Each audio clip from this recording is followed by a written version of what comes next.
எல்லோருக்கும் இனிமையான மாலை வணக்கம். Good evening. ஓகே, ஒரு 1-2 minutes ஆத்ம உணர்வு பயிற்சி பண்ணலாம். ஓம் சாந்தி.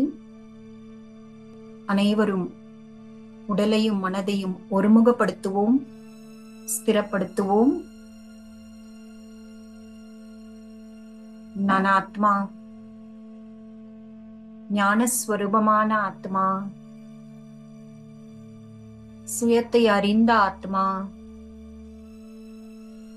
ஆத்மாக்களின் தந்தையாகிய பரம்பொருளை உணர்ந்த ஆத்மா,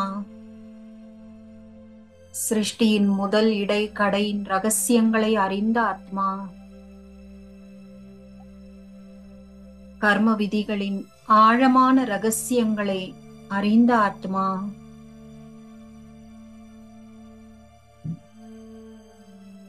நான் தந்தையிடமிருந்து முழுமையான ஆஸ்தியை பெறக்கூடிய தகுதியை வளர்த்து கொண்டிருக்கும் ஆத்மா.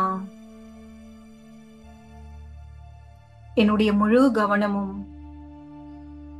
என்னுடைய ஆன்மீக வளர்ச்சியின் மீதே இருக்கின்றது. நான் பவித்ரதாவின் கடலான சிவ தந்தையின் குழந்தையாவேன்.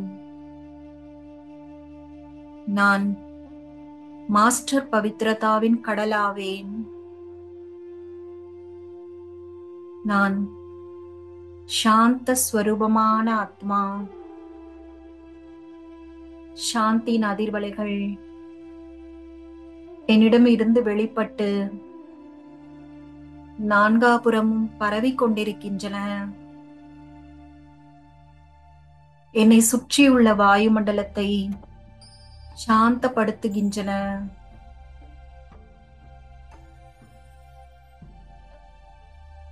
ஓம் சாந்தி.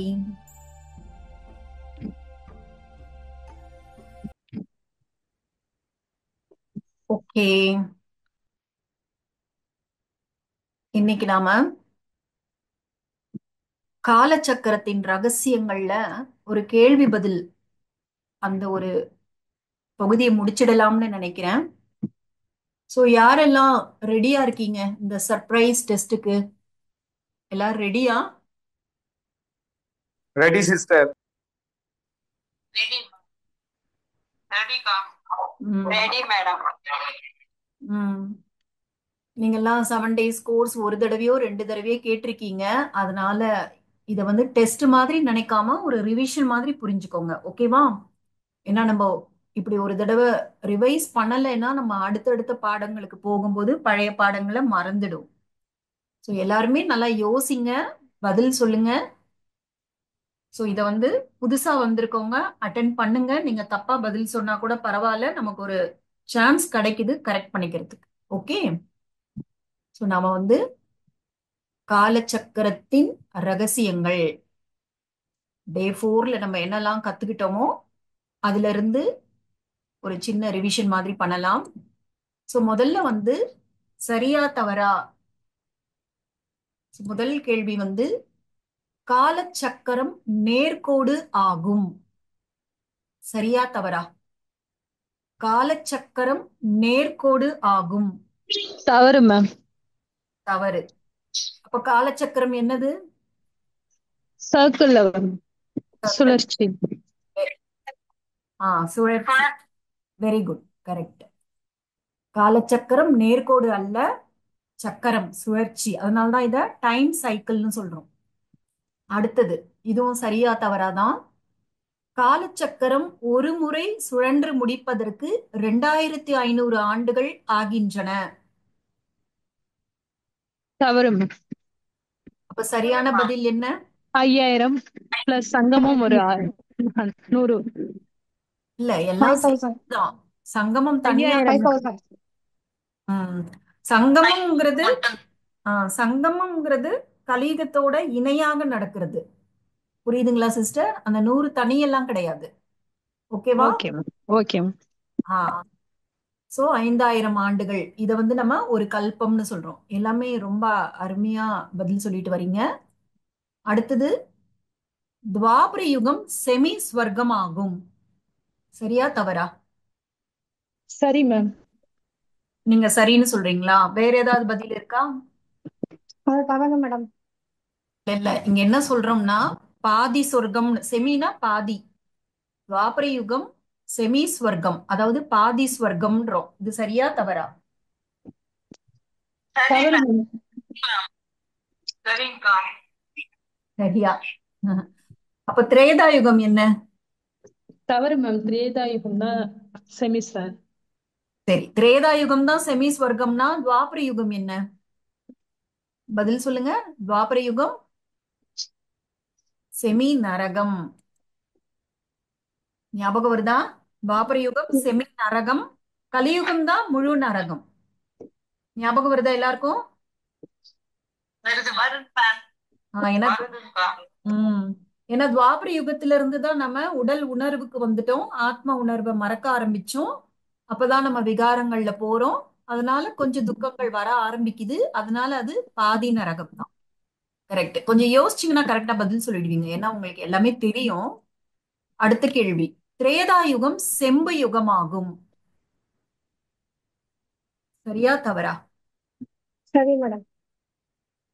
வேதாய். வேற ஏதாவது பதில் இருக்கா? திரேதா யுகம் செம்பு யுகம். நீங்களே அப்படி அப்போ இல்லைன்னா அப்ப சரியான பதில் என்ன?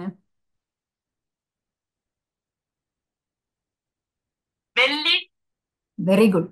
திரேதா யுகம் வெள்ளி யுகம், துவாபர யுகம் தான் செம்பு யுகம். Okay, very good. அடுத்ததும் சரியா தவறாதான். அடுத்த கேள்வி.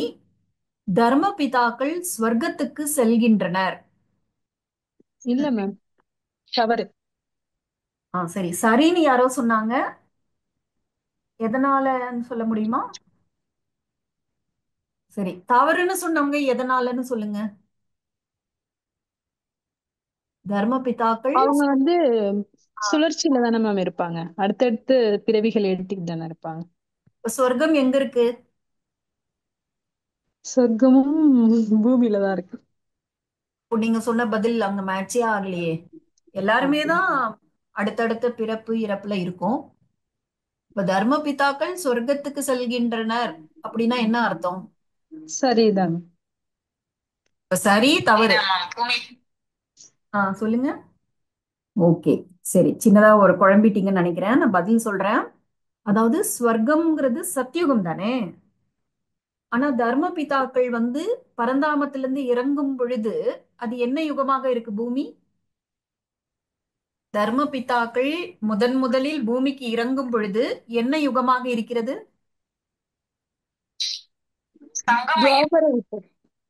துவாபர யுகம். துவாபர யுகம்.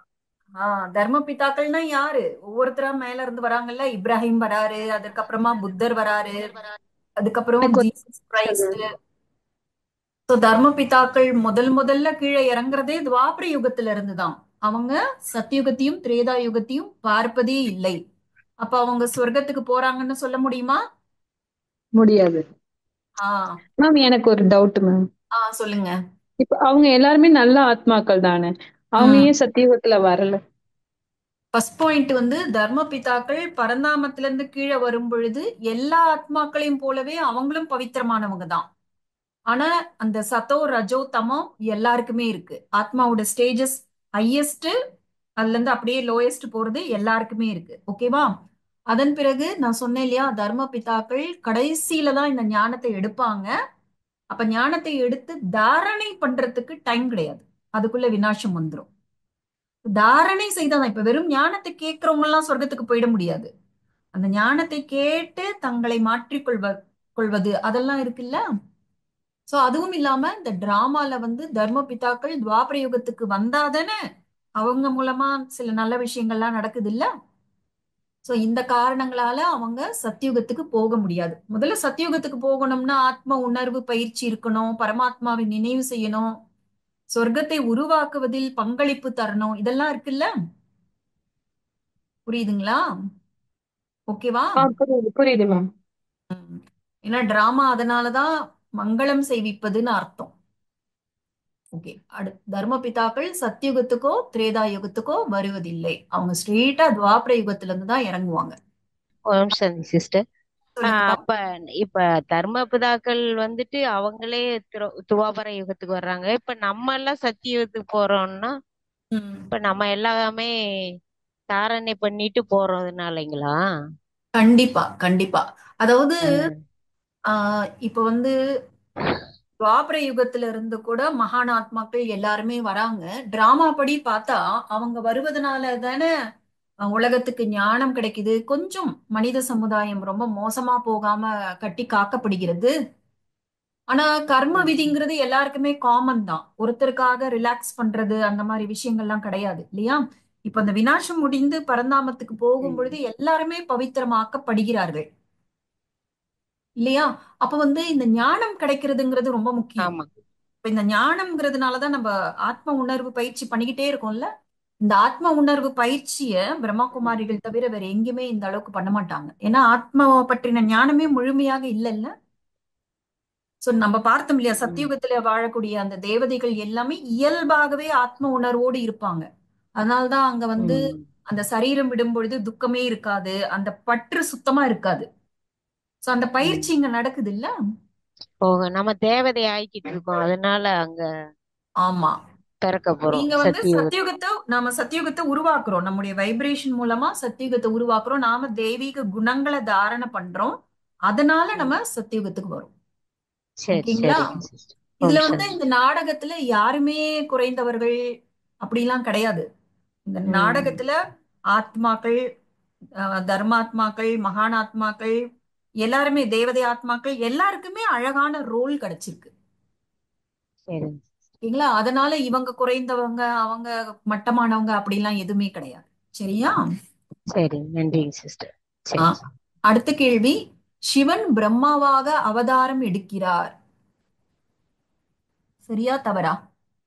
சிவன் பிரம்மாவாக அவதாரம் எடுக்கிறார். சரி மேம். சரியா? சரி மேம். ஓகே. அதாவது அவதாரம் எடுப்பது அப்படின்னா நம்ம வந்து இந்த பக்தியில வந்து கடவுள் நிறைய அவதாரம் எடுக்கிறாரு அப்படின்னு கேள்விப்பட்டு அது மனசுல ரொம்ப ஆழமா பதிஞ்சிருக்கு. அதனால்தான் நம்ம இந்த கேள்விக்கு சரின்னு பதில் சொல்றோம். ஆனா உண்மையான பதில் வந்து சிவன் பிரம்மா உடலில் அவதரிக்கிறார்னு வேணா சொல்லலாம். அவதாரம் எடுக்கிறார்னு சொல்ல முடியாது. சிவன் தனிப்பட்டவர், பிரம்மா தனிப்பட்டவர், ரெண்டு பேரும் ஒன்று கிடையாது. சிவன் என்ன பண்றாரு? ஒளிப்புள்ளியானவர் பிரம்மா உடல்ல பிரவேசம் பண்ணி ஞானம் கொடுக்கிறாரு. அவரு 1 மணி நேரமோ 2 மணி நேரமோ எவ்வளவு நேரம் ஞானம் சொல்லணுமோ சொல்லிட்டு போயிடுவாரு. அதற்கப்புறமா மறுபடியும் எப்பவாவது வருவாரு, ஞானம் சொல்லுவாரு, போயிடுவாரு. அப்போ வந்து வந்து போறவரை எப்படி அவதாரம்னு சொல்ல முடியும்? பிரம்மாங்கிறவர் எப்பொழுதுமே தனிப்பட்ட இண்டிவிஜுவல் தான். புரியுதுங்களா? புரியுது மேம். உம் இந்த அவதாரம் அப்படிங்கிற வார்த்தை ஒரு தனிப்பட்ட ஒரு வார்த்தை. அது என்னன்னா, இத வந்து தேவதைகளுக்கு சொல்லுவாங்க அவதாரம். அதே மாதிரி இந்த பவித்ர ஆத்மாக்கள், இந்த தர்ம பிதாக்கள் எல்லாம் கூட அவதாரம் அப்படின்னு சொல்லுவாங்க. ஏன்னா நம்ம எல்லாருக்குமே தெரியும் இந்த உடல் எப்படி உருவாகிறது. அதாவது காமத்தினால ஒரு உடல் உருவாச்சுன்னா அந்த ஒரு பிறப்பை வந்து நம்ம தெய்வீக பிறப்புன்னு சொல்ல முடியாது. ஆனா சிவபாபா பாருங்க, பிரம்மா பாபா உடல்ல பிரவேசமாகறாரு, போயிடுறாரு. அப்ப அந்த பூமிக்கு வந்து ஒரு உடலை பயன்படுத்துகிறார் அப்படின்றதுனால அதை பிறப்புன்னு சொல்ல முடியாது. ஆனா அவருடைய அந்த பிரவேசம் அப்படிங்கிறது அவதாரமாக கணக்கிடப்படுகிறது. அதே போல இந்த தேவதைகள் யாருமே வந்து காம விகாரத்தினால் பிறப்பு எடுப்பதில்லை. ஒரு கிளாஸ்ல தெளிவா சொன்னாங்க இல்லையா, அவங்க யோகத்தின் சக்தியினாலதான் அந்த உடல் உருவாகிறது, அந்த குழந்தை பிறக்கிறது. அதனாலதான் நம்ம பக்தியில அவதாரம் என்பது கொஞ்சம் ஒரு சிறப்பான பிறப்பு, நார்மலான காம விகாரத்தின் மூலமாக பிறந்த உடல் கிடையாது அப்படின்னு சொல்றதுக்காக இந்த அவதாரம்ங்கிற வார்த்தை யூஸ் பண்றாங்க. புரியுதுங்களா? சோ சிவன் வந்து பிரம்மா உடலில் அவதரிக்கிறாருன்னு சொல்லலாமே, பிரம்மாவாகவே அவதாரம் எடுக்கிறாருங்கிறது தவறு. இந்த சிவன் வேறு பிரம்மா வேறுங்கிறத மனசுல நல்லா பதிய வச்சுக்கோங்க.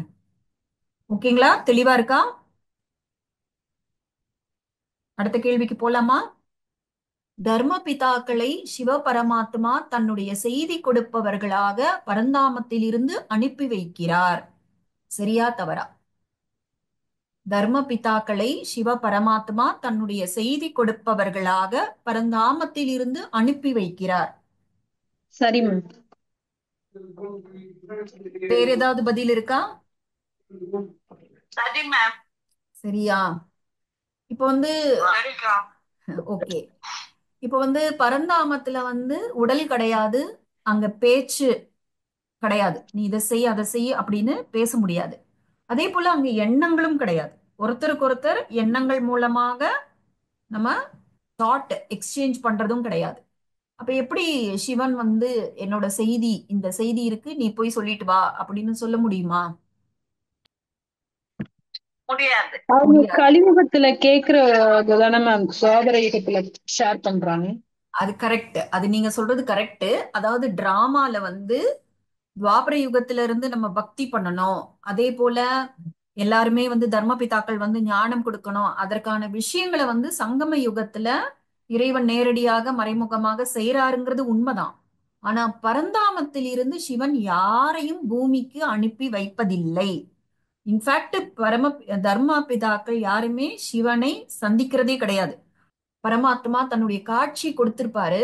ஆனா வந்து இந்த செய்தி கொடுங்க, இதுதான் என்னுடைய செய்தி அப்படின்ற மாதிரி ஒரு விஷயம் நடந்திருக்காது. புரியுதுங்களா? புரியுதுங்களா? தெளிவா இருக்கா இல்ல குழப்பமா இருக்கா? புரியுதுக்கா. ம். ஒருவேளை சிவன் வந்து எல்லார்கிட்டயும் செய்தி கொடு அப்படின்னா எல்லார்கிட்டயும் ஒரே மாதிரி செய்தி என்ன கொடுத்திருப்பாரு? ஒவ்வொருத்தரும் ஒவ்வொரு விதமான செய்தி தானே கொடுத்தாங்க. சோ என்ன பதில்னா, பரந்தாமத்திலிருந்து சிவன் யாரையும் பூமிக்கு அனுப்பி வைப்பதில்லை. இங்க வந்து டிராமால யார் யாருக்கு என்ன ரோல் நாம தான் ஃபிக்ஸ் பண்றோம். அதுக்கேத்த மாதிரி நாமளே கீழே இறங்கி வரோம். யாரையுமே நீ போ, அடுத்தது நீ போ, நீ வந்து சத்தியுகத்தோட ஆரம்பத்துல போ, நீ ஒரு பிறவி கடந்து போ அப்படின்னு பரமாத்மா எதையுமே நிர்ணயம் செய்வதில்லை. அடுத்த கேள்வி, தேவதைகள் பக்தியில் சிறந்து விளங்கினர். சரியா தவறா? தவறு மேம். வேற ஏதாவது பதில் இருக்கா? சரி, தவறுன்னு ஏன் சொன்னீங்க? அவங்க அந்த 16 கலைகள்ல தானே சிறந்து விளங்குறாங்க. கேள்வி வந்து பக்தியில் சிறந்து விளங்கினார்களா இல்லையான்னு தான். பக்திக்கும் 16 கலைகளுக்கும் சம்பந்தமே இல்லையே. கேள்வி வந்து தேவதைகள் பக்தியில் சிறந்து விளங்கினர். சரியா தவறா? சரி மேம். சரியா? இப்ப சத்தியுகத்துல வந்து பக்திலாம் இருந்ததா? இல்ல, பக்தி இல்ல. அப்ப இந்த கேள்வி வந்து சரியா தவறா? தேவதைகள் பக்தியில் சிறந்து விளங்கினர். தவறு. ஆஹ் அதாவது பக்தி இல்லாம கூட இருக்க முடியுமா அப்படின்னு யோசிக்கிறீங்க. ஆனா அப்படிதான் இருந்தது. சத்தியுகமும் திரேதா யுகமும் பக்தியே கிடையாது. அங்க வந்து எல்லாருமே வந்து சந்தோஷமான வாழ்க்கை வாழ்ந்துட்டு இருந்தாங்க. எப்பவுமே துக்கம் வரும் பொழுதுதான் ஆத்மா பரமாத்மாவை தேடும். நம்ம வீட்டு குழந்தைங்க கூட ரொம்ப சந்தோஷமா இருக்கும் பொழுது அம்மா அப்பாவை தேடவே மாட்டாங்க, விளையாடிக்கிட்டே இருப்பாங்க. ஆனா பசி வரும் பொழுது, ஏதாவது சண்டை வரும்போது, ஏதோ ஒரு பொருளுக்கான தேவை இருக்கும் பொழுது, ஒரு உதவி தேவைப்படும் பொழுதுதான் அம்மா அப்பாவை நினைப்பாங்க, தேடுவாங்க. அதே மாதிரிதான் தேவதை ஆத்மாக்களும் பரமாத்மாவை யோசிக்கவே இல்லை, தேடவும் இல்லை. அங்க பக்தியும் கிடையாது. சத்தியுகமும் திரேதா யுகமும் மதங்களும் கிடையாது, பக்தியும் கிடையாது, வழிபாடு எதுவுமே கிடையாது. ஸ்வர்க்கத்தில் துக்கம் இல்லாததால் பக்தியும் செய்யப்படவில்லை. இதுதான் சரியான ஆன்சர். அடுத்ததும் சரியா தவறாதான். அடுத்த கேள்வி, யார் எத்தனை பிறவிகள் எடுக்க வேண்டும், எந்த யுகத்துக்கு செல்ல வேண்டும் என சிவன்தான் முடிவு செய்கிறார். சரியா தவறா? தவறு மேம். வேற ஏதாவது பதில் இருக்கா? தவறுமா. ஓகே, எல்லாருமே தவறுன்னு சொல்றீங்களா? கரெக்ட். ஏன்னா நாம தான் எல்லாத்தையும் முடிவு பண்றோம். எது சரியான கர்மம், அதன் மூலமாக நம்ம சத்தியுகத்துக்கு எப்படி வர முடியும், அந்த விஷயங்களை சொல்லி தராரே தவிர நீங்க சத்தியுகத்துக்கு போங்க, நீங்க சத்தியுகத்துக்கு போகாதீங்க அப்படிங்கிற முடிவெல்லாம் சிவன் எடுப்பதில்லை.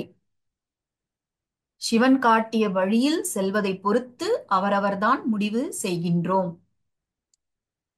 அடுத்த கேள்வி, கோவில்களில் வணங்கப்படும் தேவதைகள் இறைவனுடைய குணத்தை உடையவர்களே அன்றி அவர்கள் கடவுளர் கிடையாது. மறுபடியும் படிக்கிறேன். கோவில்களில் சரி மேம். ஓகே, இருந்தாலும் மத்தவங்களுக்காக படிக்கிறேன். கோவில்களில் வணங்கப்படும் தேவதைகள் இறைவனுடைய குணத்தை உடையவர்களே அன்றி அவர்கள் கடவுளர் கிடையாது. சரி மேம். Okay, very good. நல்லா சரி மேம். தெளிவா இருக்கீங்க. Super super. அடுத்த கேள்வி, ராவணன் சிறந்த சிவபக்தன். சரியா தவறா? சரி மேடம். சரி மேம். ஓகே, வேற ஏதாவது பதில் இருக்கா? ராமாயணத்துல சிவன் பக்தன்கிறாங்க. ஆனா நம்ம இங்க சிவன் வந்து பக்தனா இருந்தா இப்படி பண்ண ஞானம் மாட்டாங்க. ஞானம் பத்தி தான் இங்க பேச முடியும். ஓகே, ராமாயணம் மகாபாரதத்தை பத்தி நம்ம நல்லா தெளிவா தெரிஞ்சுக்கிட்டோம்ல. அது எல்லாமே கதைதான். அது வேற விஷயங்களை சொல்றதுக்காக வேறு விதமாக சொல்லப்பட்ட விஷயங்கள் அப்படின்னு. இப்ப ஞானத்தின் பாதையில நம்ம இருக்கோம். சோ அந்த ஆங்கிள் இருந்து பதில் சொல்லணும். ராவணன் தவறுதான் மேம். ஆஹ் ஏன்னா ராவணன் என்பவன் யாரு? விகார குணங்களின் குறியீடு தானே. 10 தலை வச்சு யாருமே ஒருபோதுமே இருந்தது கிடையாது. கரெக்டா? 10 தலையோட யாராவது கரெக்ட் இருந்தா? Ma'am. Okay, very good. Ravanan சிறந்த அது வந்து கொஞ்சம் உங்களை கன்ஃபியூஸ் பண்றதுக்காக தான் அந்த மாதிரி கேள்வி கேட்டது. நீங்க எவ்வளவு தெளிவா இருக்கீங்க அப்படின்னு தெரிஞ்சுக்கிறதுக்காக தான். Okay, very good. அடுத்தது வந்து இதுவும் சரியா தவறாதான். சத்தியுகத்தில் முதல் இளவரசர் முதல் இளவரசி ஸ்ரீ நாராயணன் ஸ்ரீ லக்ஷ்மி ஆவர். சரி மேடம். சரி மேம். வேற ஏதாவது சரி பதில் மேம். இருக்கா? எல்லாருமே சரின்னு தான் சொல்றீங்களா? ஸ்ரீ கிருஷ்ணர் சரி மேம். ஸ்ரீ கிருஷ்ணர் ஸ்ரீ ராதை தான் முதல் இளவரசர் இளவரசி. கரெக்டா? அவங்க இல்ல மேம், உங்க செகண்ட். இல்ல இல்ல, அதாவது ஸ்ரீ கிருஷ்ணர் ஸ்ரீ ராதை என்பது இளவயது பெயர். அவங்க அரியணையில உட்காரும் பொழுது அவங்க பெயர் மாறி ஸ்ரீ நாராயணன் ஸ்ரீ லக்ஷ்மி ஆகுறாங்க. அப்ப அவங்க ராஜா ராணி ஆயிடுறாங்கல்ல. அவங்களுடைய திருமண ஆமா. நாளும் அவர்களுடைய திருமண நாளும் முடிசூட்டு விழாவும் ஒரே நாள் நடக்குது. அப்ப பெயர் மாற்றம் ஆயிடுது. ஒரே ஆத்மாதான். ஸ்ரீ கிருஷ்ணராக இருப்பவர் வளர்ந்து அரியணையில் உட்காரும் பொழுது அவருடைய பெயர் ஸ்ரீ நாராயணனாக மாறுது. அப்ப அவர் ராஜா இல்ல. அப்ப முதல் இளவரசர் முதல் இளவரசினா ஸ்ரீ கிருஷ்ணர் ஸ்ரீ ராதைன்னு தான் சொல்லணும். ஓகேங்களா? தெளிவா இருக்கா? இருக்கு மேம். அதுக்காக உடனே செகண்ட் சொல்லிட்டீங்க நீங்க. செகண்டா இருக்கவங்க வந்து ரெண்டாவது நாராயணன் ரெண்டாவது லக்ஷ்மின்னு தான் சொல்லணும். ஓகே, சரி. அடுத்தது, தர்ம பிதாக்கள் மகான் ஆத்மாக்கள் தங்கள் ஞானத்தை கொடுத்து இந்த உலகம் கீழான நிலைக்கு போகும் வேகத்தை குறைத்தனர். சரி மேம். Very good, correct. ஏன்னா அவங்கதான் ஞானத்தை கொடுத்து, ஏன்னா நம்ம எல்லாம் ஞானத்தை மறந்துட்டோம். அப்போ வந்து இந்த உலகம் ரொம்ப வேகமாக கீழே உருண்டு விழுந்துட்டு இருந்தது. அந்த கீழே விழற ஸ்பீட ரொம்பவே குறைச்சாங்க. அதில் சரி. ஒரு ஆத்மா 84 லட்சம் பிறவிகளை தாண்டி மனித பிறவியை எடுக்கும். சரியா தவறா? தவறு மேம். தவறு வேற மேம். வேற ஏதாவது பதில் இருக்கா? ஓகே, தவறு என்பதுதான் சரியான பதில். ஏன்னா அதிகபட்ச பிறவிகளே 84 தான். ஏன்னா 5000 வருட கல்பத்தில் 84 லட்சம் பிறவிகள்லாம் எப்படி எடுக்க முடியும்? சோ அதிகபட்ச பிறவிகள் 84 தான். சத்தியுகத்துல 8, திரேதா யுகத்துல 12, துவாபர யுகத்துல 21, கலியுகத்துல 42, சங்கம யுகத்துல 1. அப்ப கூட்டி பாத்தீங்கன்னா 84 பிறவிகள் தான் இருக்கும். Very good. அடுத்தது வந்து சரியா தவறா? சத்தியுகத்து தேவதைகள் சிருஷ்டியின் முதல் இடை கடையின் ரகசியத்தை அறிந்தவர்களாக இருந்தனர். சரியா சரி தவறா? மேம். சரி மேம். ஓகே, முதல்ல வந்து சிருஷ்டியின் முதல் இடைக்கடை ரகசியம்னா என்ன? அதாவது இந்த கல்ப சக்கரம் முதல்ல வந்து சத்தியுகமா இருந்தது. அதற்கப்புறமா திரேதாயுகமா மாறிச்சு. இது முதல். இடை வந்து துவாபர யுகம். கடை வந்து இந்த கலியுகம். அதுக்கப்புறம் சங்கம யுகம் வருது.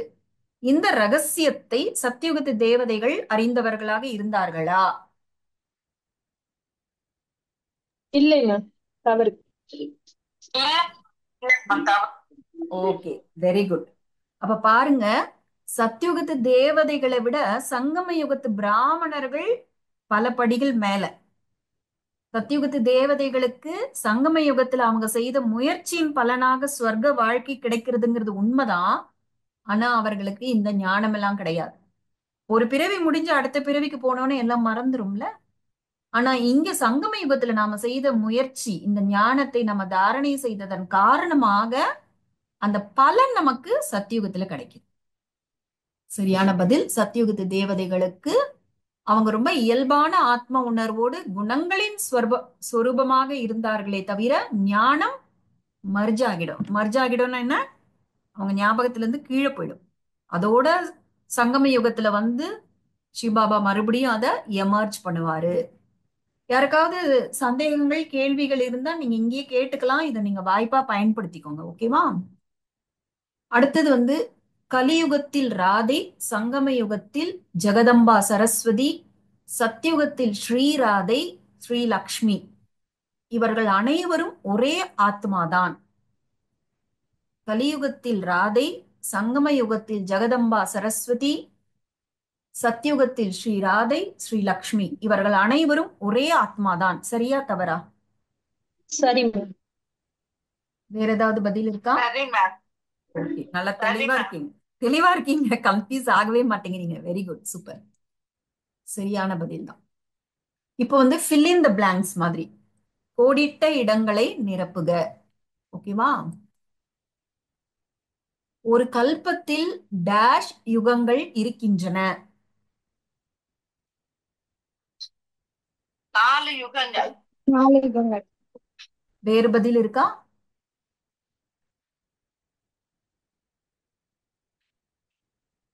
எல்லாருமே 4 தான் சொல்றீங்களா?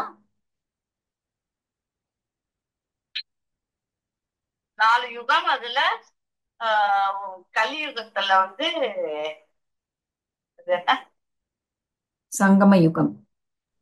யுகம் சங்கம சொல்லியிருக்கோம். யுகம். இதா ஓகே, ஆனா நம்ம இத 5 யுகங்கள் தான் சொல்லணும். ஓகேங்களா? 5 யுகங்கள் இருக்கின்றன. ஓகே, நீங்க புரிஞ்சுக்கிட்டது கரெக்ட் தான். சரி, அடுத்த கேள்வி. சத்தியுகத்திலிருந்தே டேஷ் கலை ஆரம்பமாகிறது. சத்தியுகத்தில் இருந்தே டேஷ் கலை ஆரம்பமாகிறது. இது கொஞ்சம் கடினமான கேள்விதான். ஆனா நம்ம இதன் மூலமா நம்ம தெரிஞ்சுக்கலாமேன்றதுனால தான் இந்த கேள்வியை நான் கொடுத்திருக்கேன். ட்ரை பண்ணுங்க. ஏதாவது தோணுதா?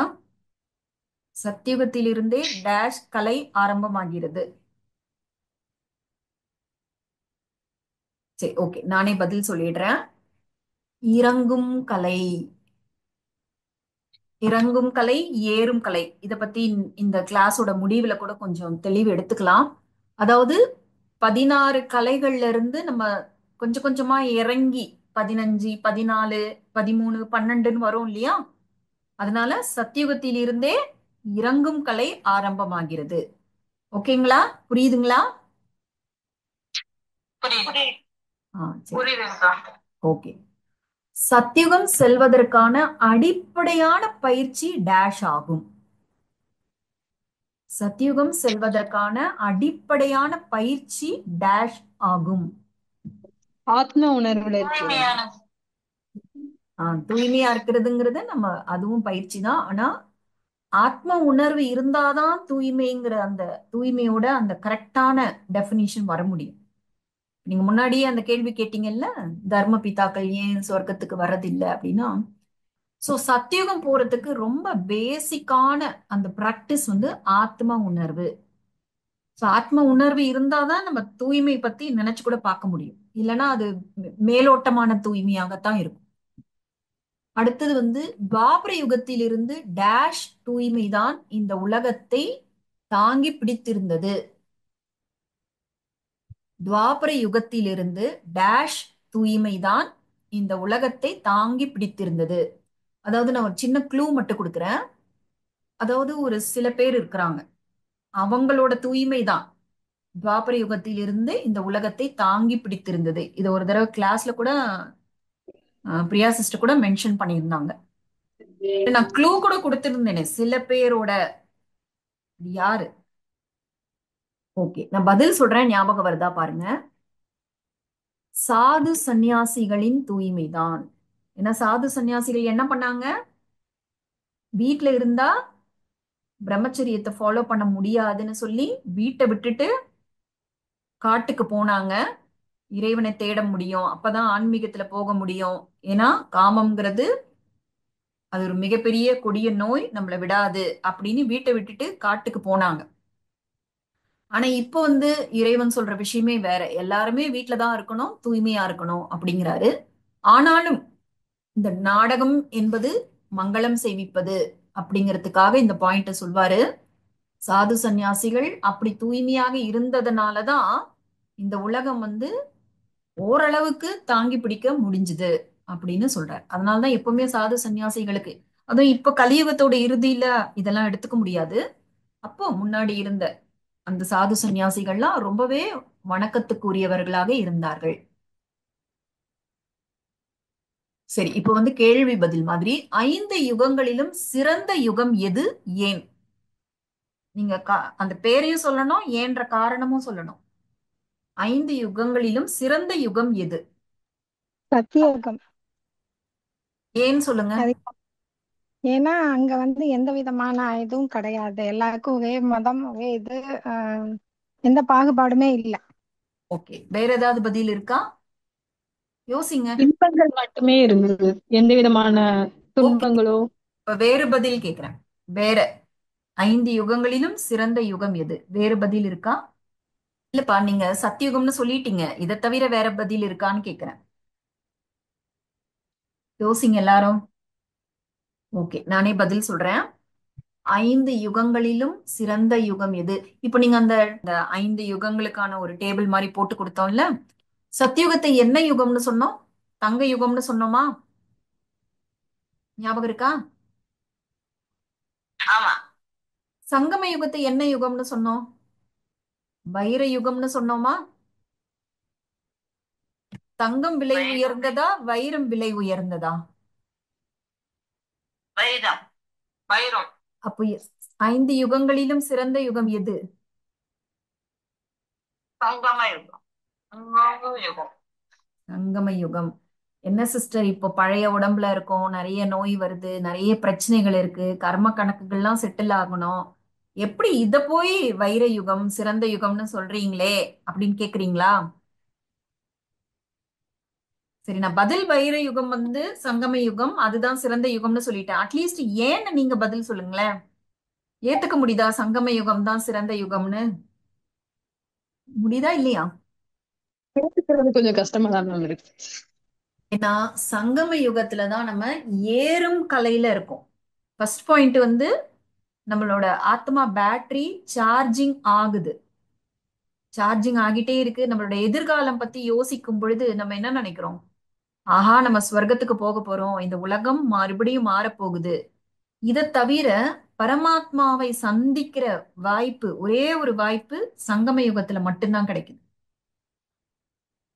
கர்ம கணக்குகள் எல்லாம் செட்டில் ஆகுது, பரமாத்மாவோட அன்பை அனுபவம் செய்ய முடியும்.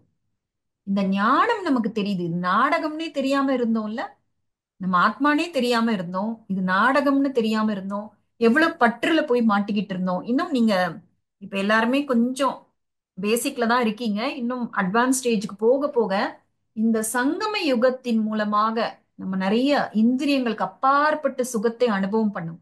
ஏன் இப்பவே சொல்லுங்க, நீங்க ஏன் 8:30 மணினா ஓடோடி வரீங்க? ஒரு நாள் கூட லீவ் கொடுக்கறதே இல்லையே, ஏன் ஓடோடி வரீங்க? உங்களுக்கு ஏதோ ஒரு சுகம் கிடைக்கிறதுனால தானே வரீங்க, ஆமாவா இல்லையா? ஆமாங்க. ஆமாக்கா. ஆமா. இன்னும் முரளி கேட்க கேட்க இன்னும் அந்த மெடிடேஷனை நீங்க நிறைய பயிற்சி பண்ணி பரமாத்மாவோட சந்தித்து அவர் என்ன பேசுறாருன்றது உங்களுக்கு கேட்க கேட்க, நீங்க கேள்வி கேட்க அவர் பதில் சொல்ல, அந்த நிலையெல்லாம் வரும் பொழுது அப்ப நீங்க இந்த வார்த்தையை தெளிவா புரிஞ்சுப்பீங்க. சங்கம யுகத்துல நம்ம பரமாத்மாவை சந்திக்கிறோம், ஞானத்தை தெரிஞ்சுக்கிறோம், ஏறும் கலையில போகிறோம். அதனால சத்யுகத்தை விட சங்கம யுகம் சிறந்தது. ஓகேவா? அடுத்த கேள்வி, யார் திரேதா யுகத்தின் ராஜ்ய பதவியை அடைகின்றனர்? யார் திரேதா யுகத்தின் ராஜ்ய பதவியை அடைகின்றனர்? சரி, சத்தியுகத்துல ராஜ்ய பதவியை ஸ்ரீ லக்ஷ்மி நாராயணர் அடையறாங்க. திரேதா யுகத்துல யார் அடையறாங்க? ராமதான் மேடம். இல்ல, நான் உங்களுக்கு க்ளூ கூட கொடுத்துட்டேனே. சத்தியுகத்துல ஸ்ரீ லக்ஷ்மி ஸ்ரீ நாராயணர் அடையறாங்க. இப்ப திரேதா யுகத்துல யார் ராஜ்ய பதவி அடையறாங்க? ஸ்ரீராம் ஸ்ரீ சீதா தானே? கரெக்டா இல்லையா? ஆஹ் ஆஹ் ஞாபகத்துக்கு வரலங்களா? சரி, ஓகே. அதாவது ஸ்ரீராம் ஸ்ரீ சீதா. ஏன் இந்த கேள்வி இங்க கேட்டிருக்கோம்னா, யாரு சத்தியுகத்தோட ராஜ்ய பதவி, யாரு திரேதா யுகத்தோட ராஜ்ய பதவி, அதை புரிஞ்சுக்கிறதுக்காக தான். அதாவது ஸ்ரீ லக்ஷ்மி நாராயணரை எப்படி காமிக்கிறாங்க? ரொம்ப சந்தோஷமா காமிக்கிறாங்க அரியணையில உட்கார்ந்து. ஆனா ஸ்ரீ ராமரை எப்படி காமிக்கிறாங்கன்னா, வில்லு அம்பு இதெல்லாம் வச்ச மாதிரி காமிப்பாங்க இல்லையா? அதாவது ஒரு ராஜா அரியணையில உட்காரும் பொழுது எதற்கு வில்லும் ஆஹ் அம்பும் அந்த அம்பரா துணி எல்லாம் இருக்கணும்? கேள்வி புரியுதுங்களா? ஒரு ராஜா அரியணையில உட்காரும் பொழுது எதற்காக வில்லு அம்பரா துணியோட உட்கார்றாரு? இந்த கேள்வி எப்போதாவது உங்களுக்கு வந்திருக்கா? கவனிச்சிருக்கீங்களா? அட்லீஸ்ட் ஸ்ரீராம் எப்பொழுதுமே வந்து அம்பரா துணி வில்லோட தான் உட்காருவாரு. கவனிச்சிருக்கீங்களா? கவனிச்சிருக்கேன். அதோட அர்த்தம் நீங்க என்ன? சொன்னதுதான் தெரியுது.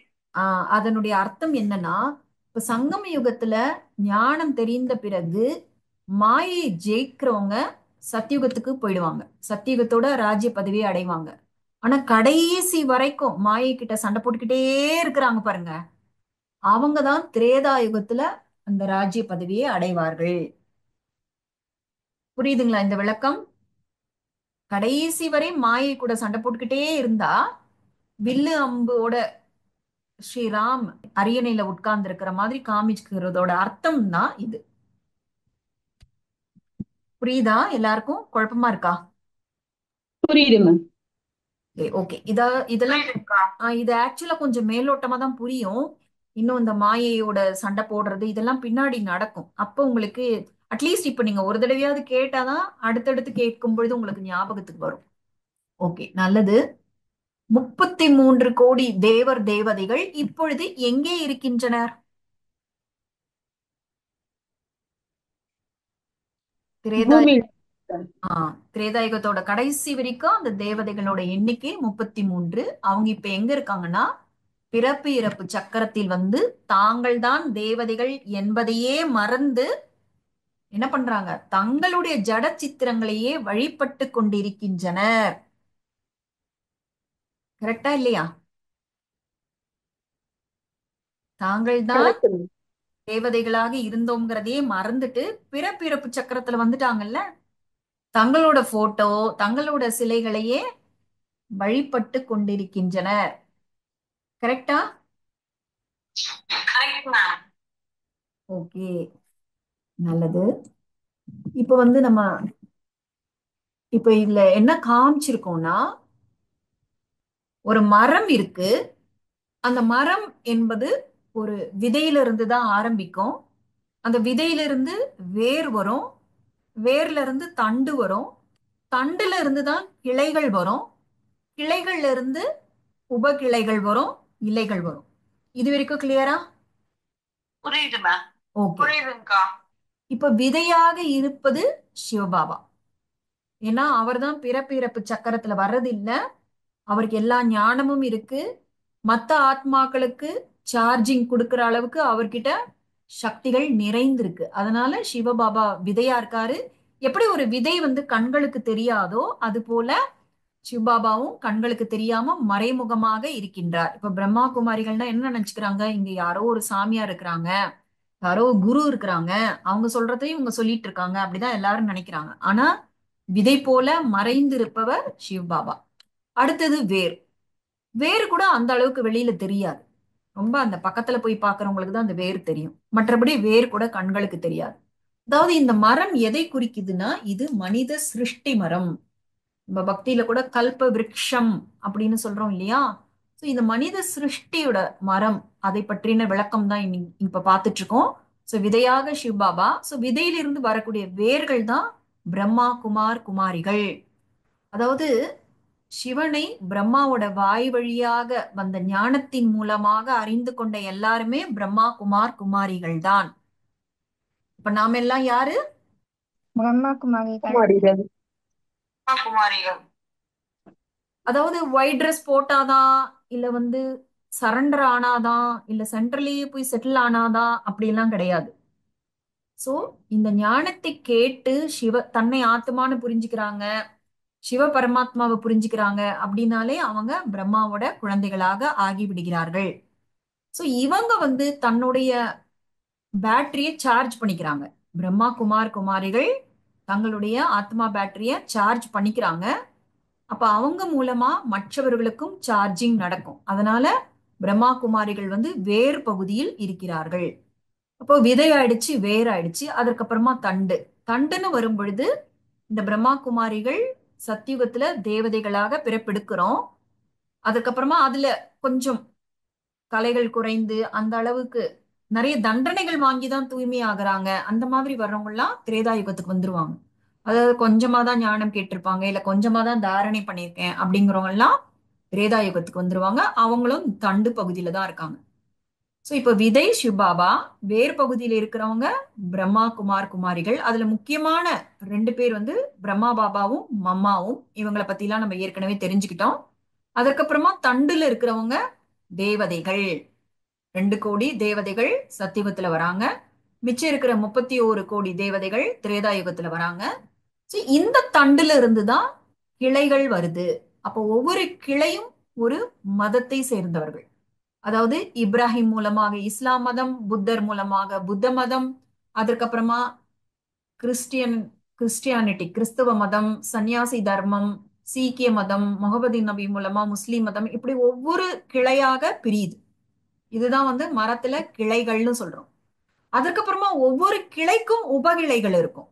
இப்ப நீங்க பார்த்தீங்கன்னா ஒவ்வொரு மதத்திலையும் அந்த பிரிவினைகள் இருக்குல்ல. இப்ப கிறிஸ்டியன்ஸ் பார்த்தா அவங்க நிறைய பிரிவுகள் சொல்றாங்க. முஸ்லிம்ஸ் பார்த்தா அவங்க அவங்களுக்குள்ளேயே பிரிவுகள் இருக்கு. சோ ஒவ்வொரு மதத்திலும் பிரிவினைகள் இருக்கா இல்லையா? பிரிவுகள் இருக்கா இல்லையா?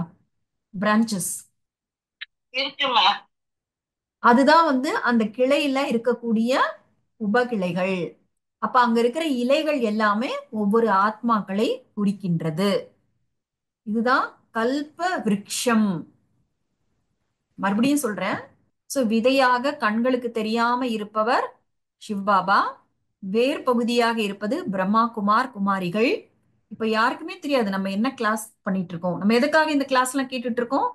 நாம நம்மை உயர்த்தி கொள்வதற்காக, நம்மளுடைய ஆத்ம சக்தியை அதிகரிப்பதற்காக, நம்முடைய குணங்களை அதிகரிப்பதற்காக, நம்முடைய ஒரிஜினல் தன்மைக்கு வருவதற்காக நம்ம கிளாஸ் எடுத்திருக்கோம்.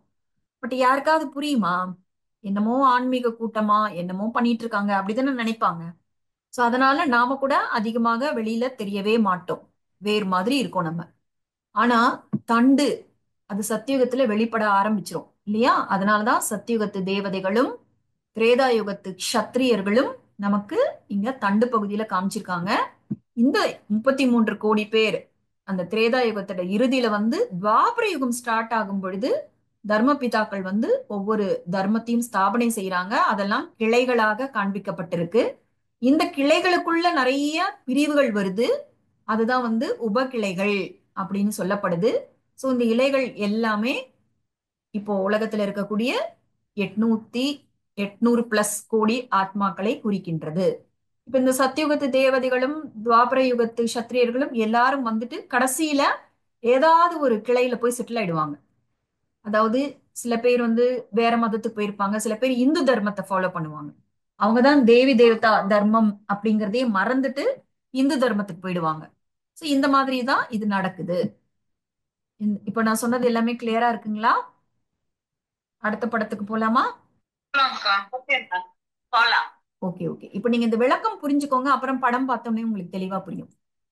அடுத்தது வந்து ஒரு ஏணிப்படி மாதிரி காமிச்சிருக்கு. இதுதான் வந்து அப்ப சொன்னோம் இல்லையா, ஏறும் கலை இறங்கும் கலை. அதாவது மேல் படிக்கட்டுல இருக்கிறவங்க வந்து ஸ்ரீ கிருஷ்ணர், ஸ்ரீ நாராயண், சாரி, ஸ்ரீ கிருஷ்ணர், ஸ்ரீ ராதை. அவங்க வந்து இளவரசன் இளவரசி, அவங்க தான் ராஜா ராணியா ஸ்ரீ லக்ஷ்மியாகவும் ஸ்ரீ நாராயணராகவும் இருக்கிறாங்க. அவங்க முதல் படிக்கட்டுல இருக்கிறாங்க.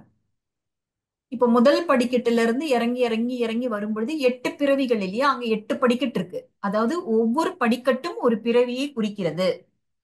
அப்ப இந்த ஏணி படிக்கு மொத்தம் எத்தனை படிக்கட்டுகள் இருக்கும் சொல்லுங்க? எத்தனை படிகள் இருக்கும்? ஒவ்வொரு படியும் ஒரு பிறவி.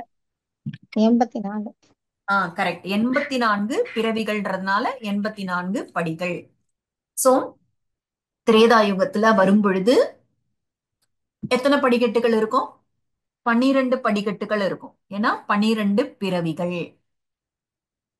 சோ அதுக்கப்புறமா துவாபர யுகத்துக்கு வரும்பொழுது 21 பிறவிகள்ன்றதுனால 21 படிக்கட்டுகள். கலியுகத்துக்கு வரும்பொழுது 42 பிறவிகள்ன்றதுனால 42 படிக்கட்டுகள். இப்ப பாருங்க, இந்த ஒவ்வொரு படியாக இறங்கி வரும் பொழுது, அதாவது ஒரு பிறவியிலிருந்து அடுத்த பிறவிக்கு போகும் பொழுது இறங்கும் கலை காரணமாக ஆத்மால இருக்கிற அந்த எனர்ஜி குறைய ஆரம்பிக்குது. அதனாலதான் இதை படிக்கட்டு மாதிரி காமிச்சிருக்காங்க. அப்படியே இறங்கி இறங்கி வரோமா நம்ம. இறங்கி இறங்கி சத்தியுகத்துல இருந்து திரேதா யுகத்துக்கு இறங்குறோம் இல்லையா? அதனாலதான் அது செமி ஸ்வர்க்கமா ஆயிடுது. அதுக்கப்புறமா மறுபடியும் இறங்குறோம். அது வந்து துவாபர யுகமாகுது. அப்போ வந்து நமக்கு பக்தி பூஜைகள் அதெல்லாம் நடக்குது. ஆரம்பத்துல சிவலிங்கத்தை தான் வழிபட்டோம். அதற்கப்புறமா சத்தியுகத்தில் வாழ்ந்த தேவதைகளை வழிபட ஆரம்பிச்சோம். அதற்கப்புறமா இயற்கையை வணங்கினோம், விலங்குகளை வணங்கினோம், அப்புறம் மனிதர்களையே வணங்கினோம். நீயும் கடவுள் நானும் கடவுள்னு சொன்னோம். அதற்கப்புறமா நிறைய விஷயங்கள் நம்ம பக்தின்ற பேர்ல பண்ணிட்டு இருந்தோம். சாது சன்னியாசிகளை வணங்கினோம். அதாவது எல்லாரையுமே கடவுள் நினைச்சு வணங்கினோம். அதாவது தூய்மையானவர்கள்னு வணங்குறதுங்கிறது வேற, கடவுள்னு நினைச்சு வணங்குறோம் இல்லையா? சோ இது மாதிரி நடக்குது.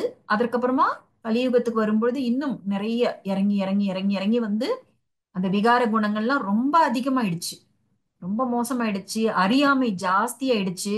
நம்முடைய கர்மத்தினுடைய பலன்தான் நமக்கு கிடைக்குதுன்னு புரிஞ்சுக்காம மத்தவங்க மேல நமக்கு பழிவாங்கும் உணர்வு, கோபம், துக்கம், இந்த வலி வேதனை எல்லாமே அதிகமாயிடுச்சு.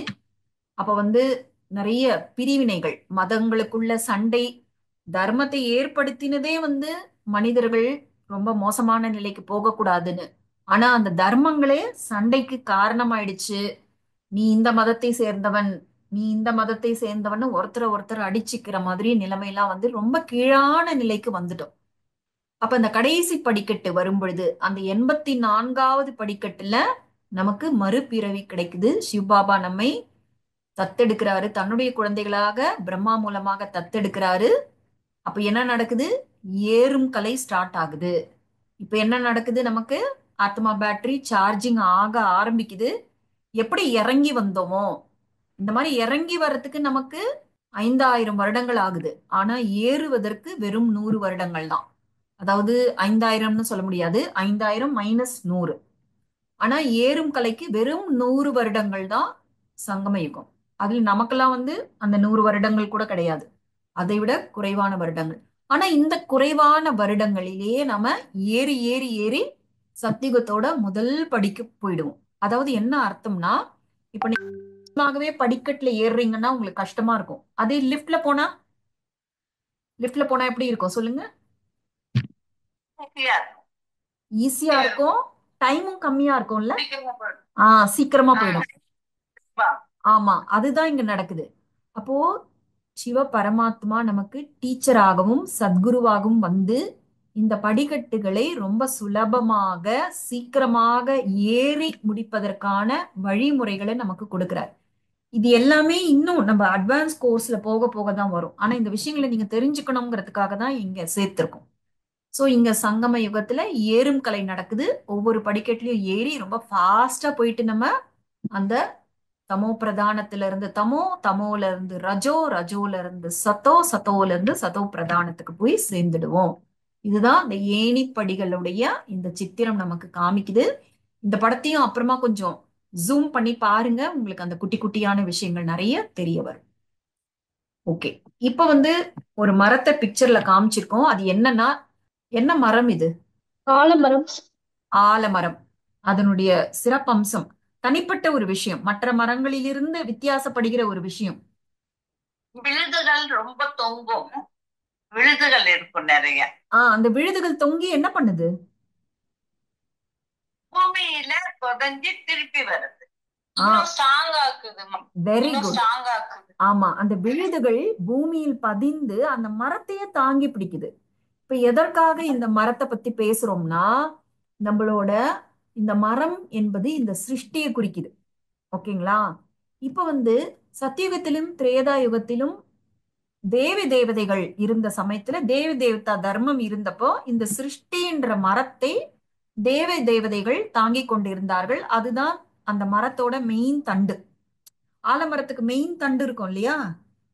ஆனா அந்த 2500 வருடங்கள் முடியும் பொழுது தேவ தேவதைகள் வாம மார்க்கத்துல போயிட்டாங்க அப்படின்னும் பொழுது அந்த மெயினான அந்த தண்டு செல் அரிச்சு போயிடுதுன்னு எடுத்துக்கோங்க. அரிச்சு போயிட்டு அது வேஸ்ட் ஆயிடுச்சு. அப்ப சிருஷ்டி ஏதாவது சப்போர்ட் வேணும்ல, சிருஷ்டி மரம் நிக்கிறதுக்கு. அப்பதான் பிற தர்மங்கள் இந்த விழுதுகள் போல இந்த சிருஷ்டியை தாங்கி பிடிக்கின்றன. புரியுதுங்களா நான் சொல்றது? புரியுதுக்கா.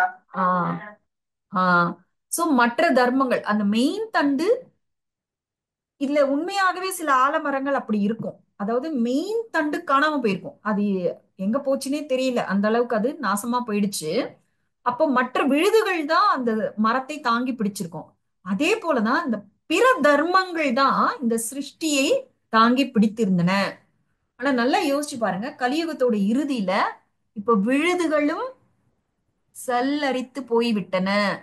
மதங்கள் பிரிவினையை தான் ஏற்படுத்துச்சு, சண்டைகள் சச்சரவுகள் தான் ஏற்படுத்துச்சு, நிறைய பணம் சம்பாதிக்கக்கூடிய ஒரு விஷயமாக இன்னும் எப்படி எப்படியோ ரொம்ப தவறான விஷயங்களுக்கு போக ஆரம்பிச்சிடுச்சு.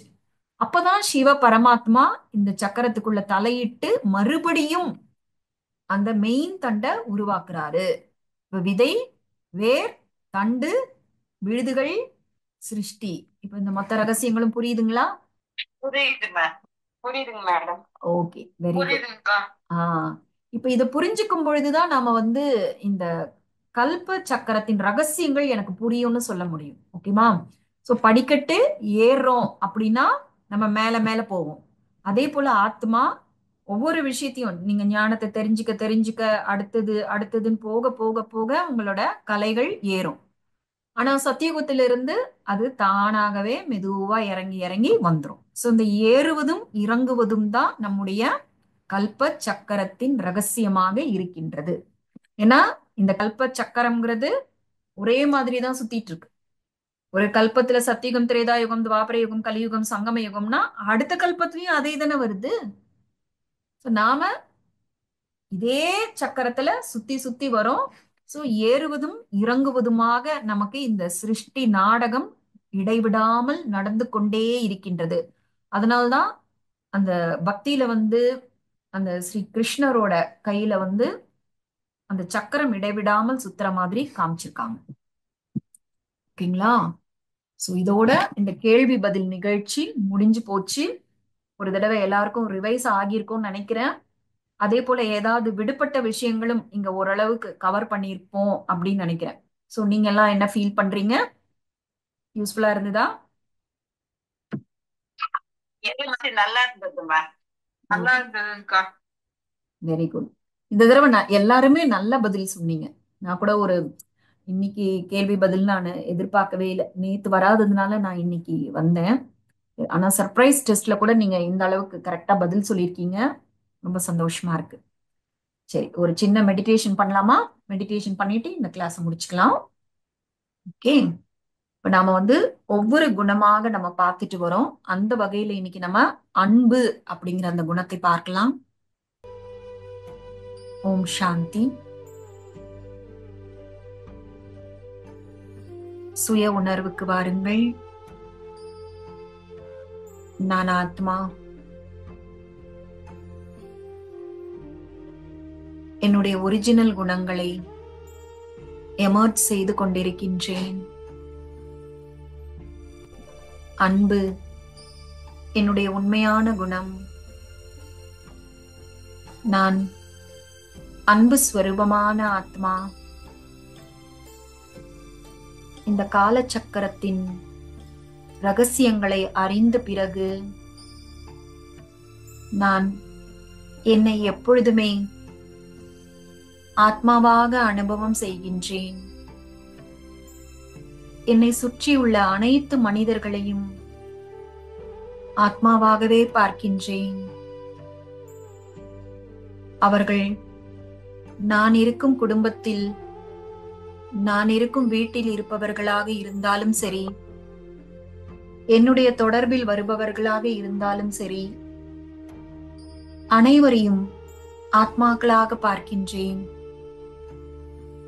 அனைவருமே இறைவனின் குழந்தைகள்.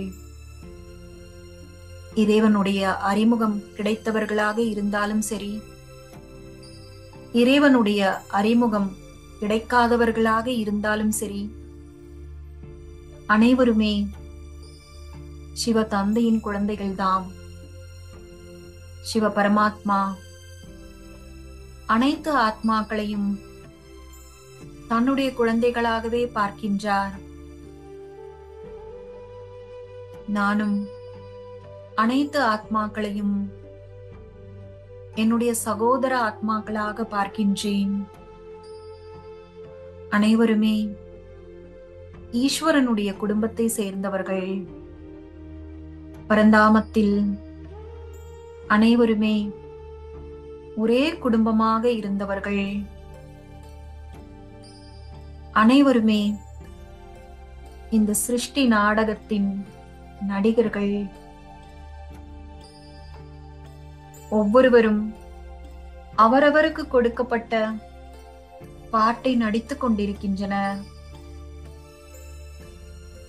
இதனால் எனக்கு யார் மீதும் எந்த விதமான கோபமோ வருத்தமோ எதுவுமே இல்லை.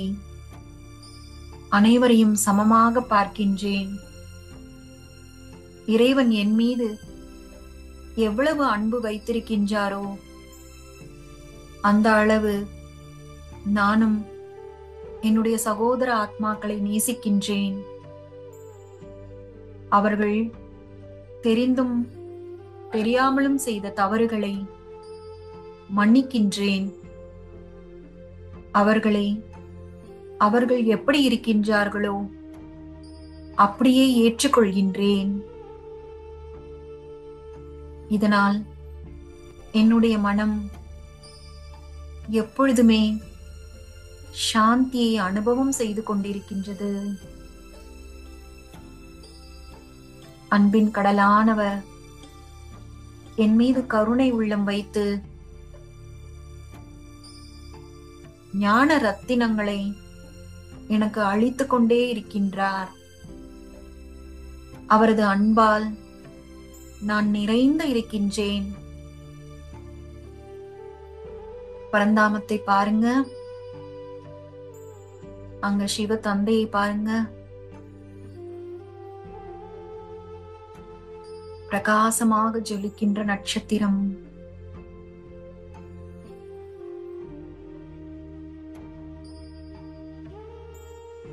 அன்பின் கடலாக விளங்குகின்றார்.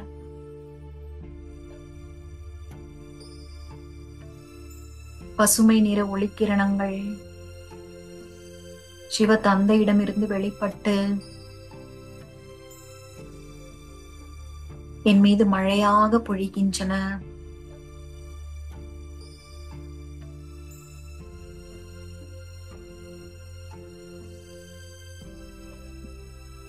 சிவ தந்தையை தெளிவாக பாருங்கள்.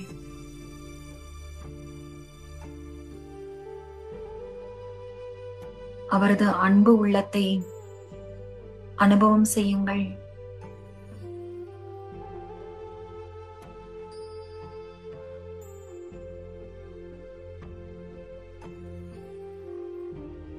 என் மீது அன்பு மழையை பொழிந்து கொண்டிருக்கின்றார்.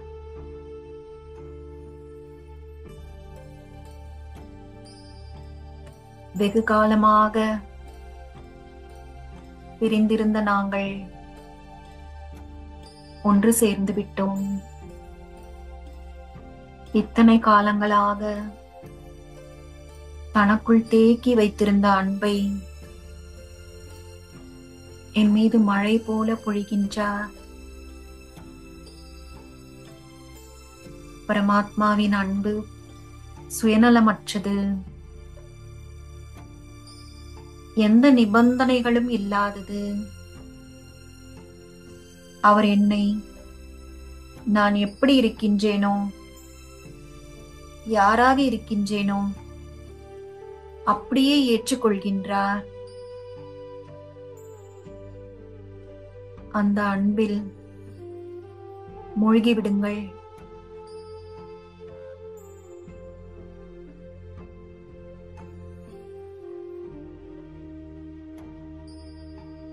ஒரு முறை அவரை பார்த்து என்னுடைய அப்பா என்று கூறுங்கள்.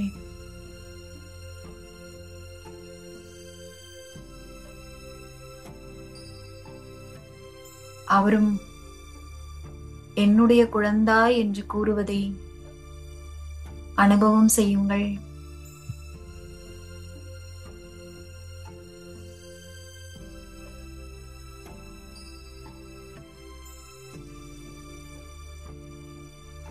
பரமாத்மா அன்பினால்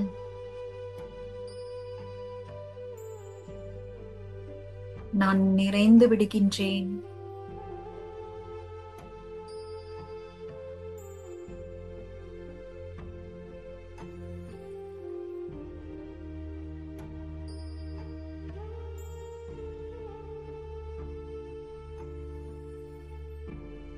மனம் லேசாக இருக்கின்றது.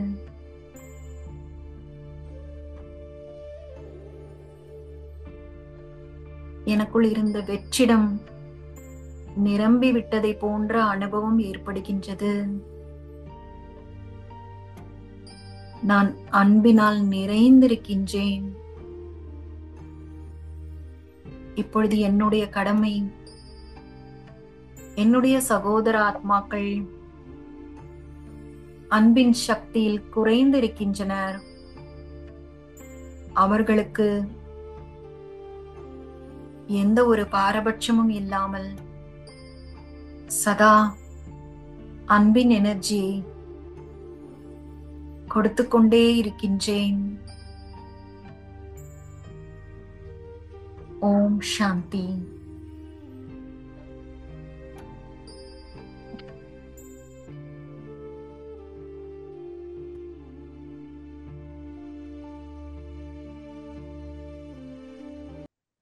ஓம் சாந்திப்பா. Good Om night. Good night. Om சாந்திக்கா. குட் நைட் கா. Om Shanti. Om Shanti. Good night madam. Om சாந்தி.